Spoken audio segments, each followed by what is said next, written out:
कि देखो कितनी कठिन है। भगवान ने कहा ऐसा नहीं है, यहाँ मेरी जगह पर होना आसान नहीं है, बहुत कुछ मैनेज करना पड़ता है। उसने कहा कैसी बात करोगे आप, ऐसा है तो एक दिन आप मेरी जिंदगी जी के देखो और मैं आपकी जिंदगी जी के देखता हूँ। भगवान ने कहा नहीं भाई, मेरी जगह पे रहकर बहुत पेशेंस रखना पड़ता है, तुमसे नहीं होगा।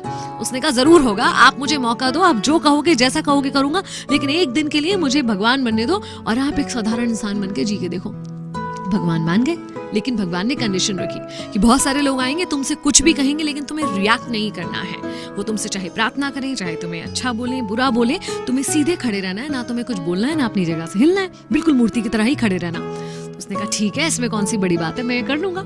अब बन गया वो सेवक भगवान, और भगवान निकल गए एक दिन की छुट्टी पर। सबसे पहले एक व्यापारी आया मंदिर में, जिसने हाथ जोड़कर प्रार्थना करी कि हे भगवान, एक नई फैक्ट्री लगा रहा हूँ, मुझे खूब धन धान्य देना, मेरे उस फैक्ट्री को खूब तरक्की देना।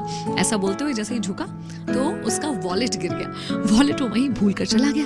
अब मूर्ति बने सेवक को मन करा कि उसे रोक कर बता दूं कि तेरा वॉलेट गिर गया भाई, मगर नहीं बता पाया क्योंकि कंडीशन थी कि बोलना नहीं है, हिलना नहीं है। उसके बाद एक गरीब व्यक्ति आया, जेब से 1 रुपया दिखाकर बोला कि ये लास्ट 1 रुपया बचा है, क्या करूं, इससे माँ की दवाइयां खरीदूं या परिवार का पेट भरूं, समझ नहीं आ रहा भगवान, मैं कैसे जीवित रहूं और अपने परिवार को जीवित रखूं। और देखा उसने नीचे तो उसको सामने एक वॉलेट पड़ा हुआ दिख गया।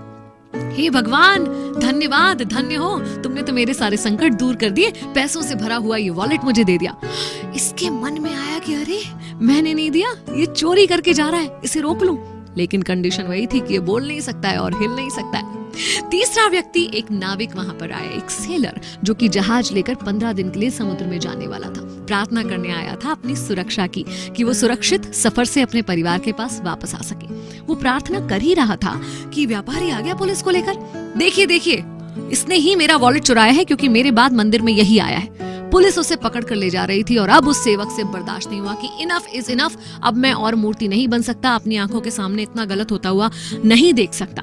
उसने कहा कि ये बिल्कुल गलत है, इसका जो बटुआ है वो उस गरीब व्यक्ति ने चुराया है, मैं भगवान हूं, मैं बता रहा हूँ। पुलिस ने भगवान की बात तो माननी ही थी, उस गरीब व्यक्ति को पुलिस पकड़ कर ले गई। शाम हुई, जब भगवान आए तो उसने बड़े गर्व से बताया कि मैंने एक अन्याय होने से रोका इस तरह से। भगवान ने कहा हे राम, तूने तो सारा बंटाधार कर दिया, मेरी प्लानिंग का कचरा कर दिया।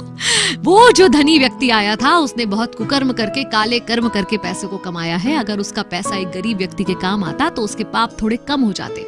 उस गरीब के परिवार में कुछ पैसा आने से उसका परिवार पल पाता। और ये जो नाविक जिसे तुमने समुद्र में भेज दिया ना, वहाँ बहुत बड़ा तूफान आने वाला है, इतना बड़ा तूफान जिससे जिंदा बचकर आ नहीं सकता। अगर वो जेल चला जाता 15 दिन के लिए तो उसकी जान बच जाती। तब उस सेवक को एहसास हुआ कि ये सब कुछ तो शायद मैं सोच ही नहीं सकता था, मैं तो क्षणिक जो कुछ हो रहा था वही देख रहा हूँ। और यही हम और आप भी करते हैं, ऊपर वाले की उस लंबी प्लानिंग को समझ नहीं पाते। कुछ क्षणों के लिए जो चीजें हमें लगती हैं कि हमारे साथ गलत हो रही हैं, एक्चुअली उसके पीछे भगवान का कुछ बड़ा अच्छा सा प्लान छुपा होता है। याद रखिए, अगर ये आपकी मर्जी से नहीं हो रहा है ना, तो ये भगवान की मर्जी से हो रहा है, और जो कुछ भगवान की मर्जी से होता है वो बहुत अच्छा होता है।